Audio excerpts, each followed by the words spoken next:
Bonjour à tous et bienvenue sur notre émission spéciale consacrée à la vie et à la carrière d'André Pousse, le plus gangster des second rôles.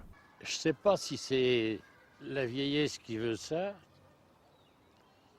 ou si c'est juste la flemme de pousser jusqu'à la campagne, mais de temps en temps, j'aime bien me poser là sur un banc. Les parcs, moi, ça me détend. Mais attention, j'en suis quand même pas à acheter du pain aux pigeons. Ah non. Plus tu leur files à becqueter, et plus t'as de chances que ça te retombe sur le coin de la gueule. Alors autant bouffer son pain rassis et se le dégobiller sur le paletot. Attention, j'ai rien de personnel contre les oiseaux. Mais je sais pas, à poil ou à plume, un pigeon, ça sert avant tout à se nourrir. Alors faut arrêter les conneries, on n'a jamais vu un lion jeter de l'herbe aux gazelles.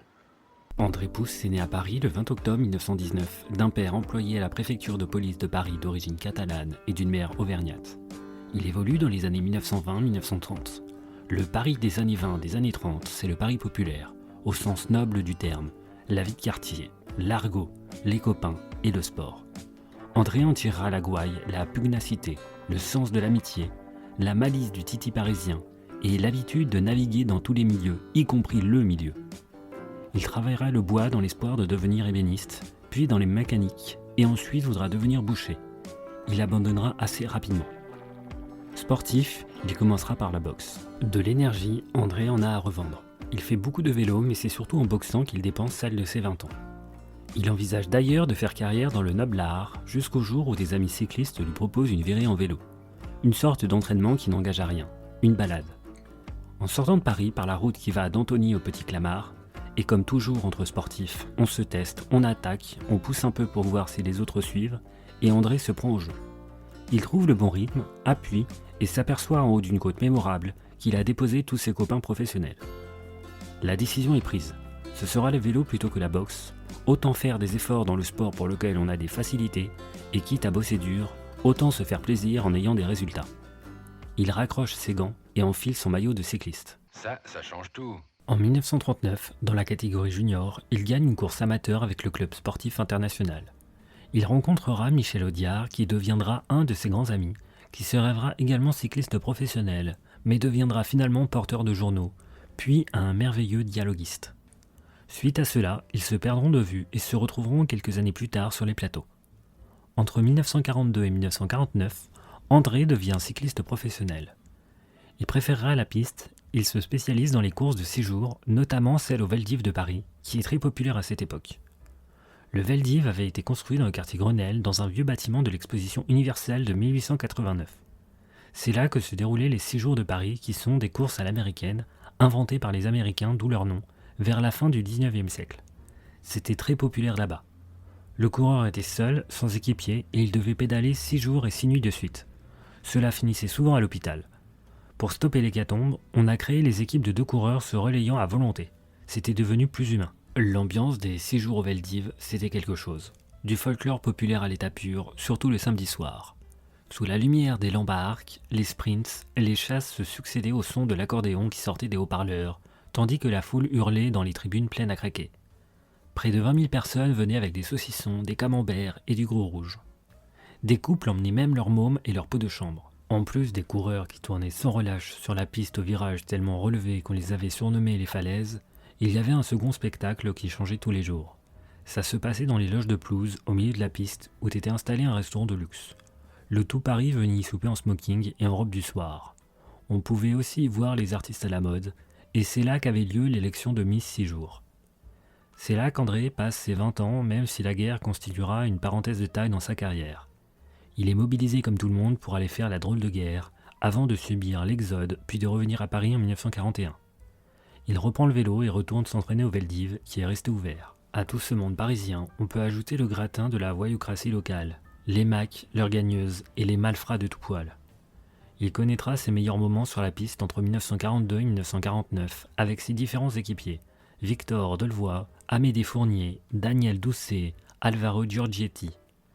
Il affronte les coureurs flamands, assure le spectacle, régale le public, gagne le respect du milieu et fait rêver les gamins qui se bousculent pour tenir les vélos des champions avant le départ.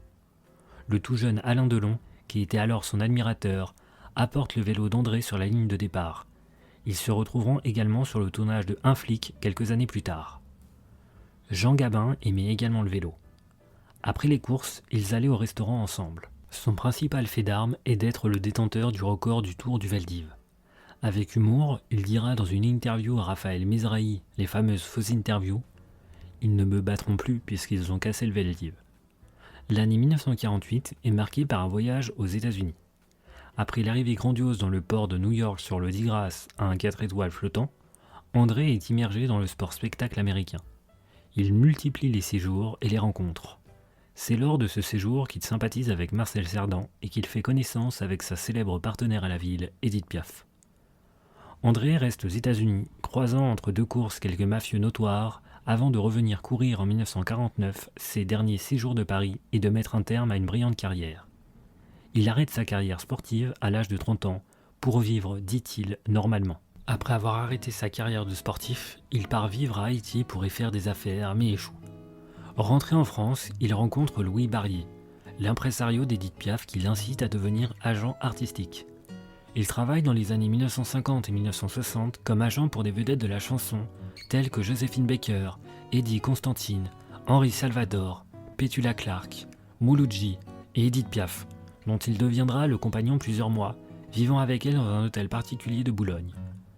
Il est pendant 15 années durant directeur artistique du Moulin Rouge et s'impose comme un pilier du monde de la nuit parisienne.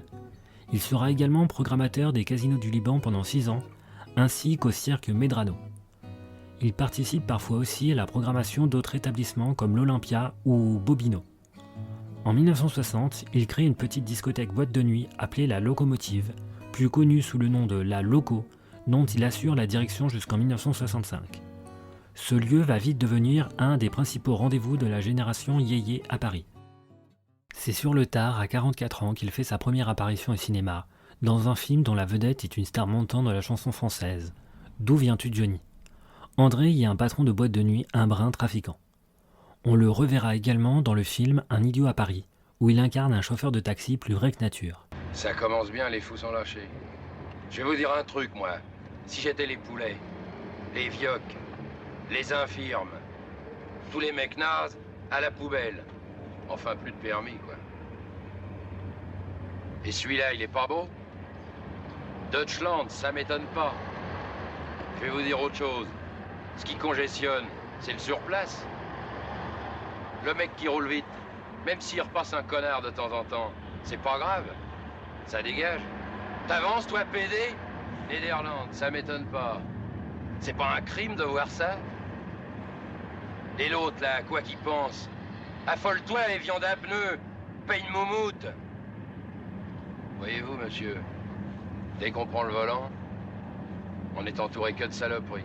Un sympathique coup d'essai qui ne sera transformé que 3 ans plus tard, lorsqu'il reçoit un coup de fil de Michel Audiard, ami avec lequel il partage depuis longtemps la passion du cyclisme, le goût pour la bonne bouffe et le sens des formules à l'emporte-pièce. Michel tourne un film sur la Côte d'Azur, il lui manque un acteur pour un rôle de truand et il a naturellement pensé à son pote André, qui ne se fait pas proposer 2 fois le voyage, pour aller retrouver Lino Ventura, Michel Constantin, Mireille Darc et Jean Lefebvre, qui jouent dans le film de Georges Lautner « Ne nous fâchons pas ». André y joue le rôle d'un truand qui a besoin d'un coup de main pour récupérer l'argent qui lui servira en cavale.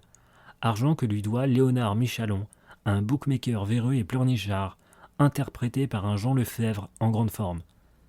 Il incarne ainsi pour la première fois le rôle dans lequel son physique le catalogue, celui du dur, de l'affranchi, du gars avec qui il vaut mieux ne pas avoir d'histoire. Comme il le dit lui-même, avec ma gueule, je ne pouvais pas jouer les amoureux romantiques.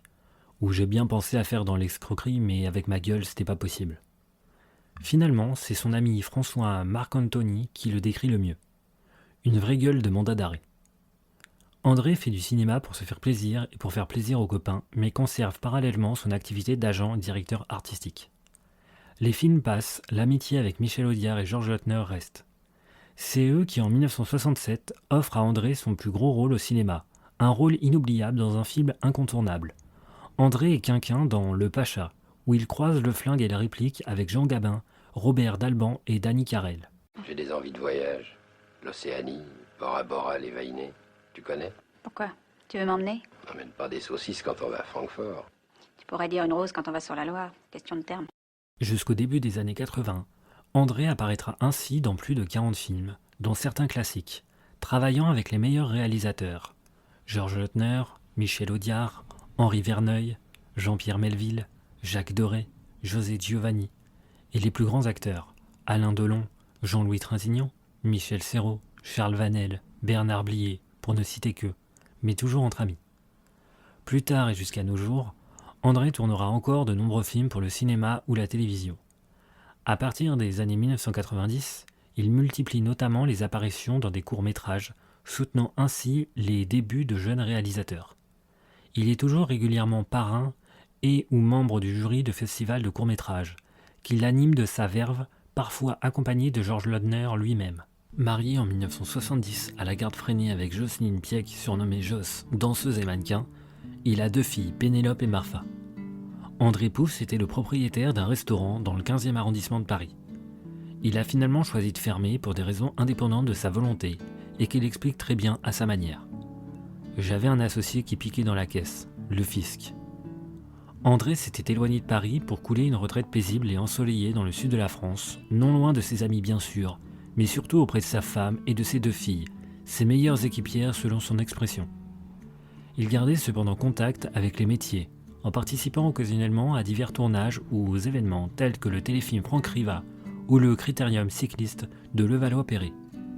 Il a été le parrain d'une des émissions de Patrick Sébastien, le plus grand cabaret du monde, et participé chaque année à différents festivals. André Pousse meurt en octobre 2005 suite à un accident de voiture. Interviewé en 2004 par François, il disait n'avoir pas peur de la mort, étant persuadé d'aller au paradis.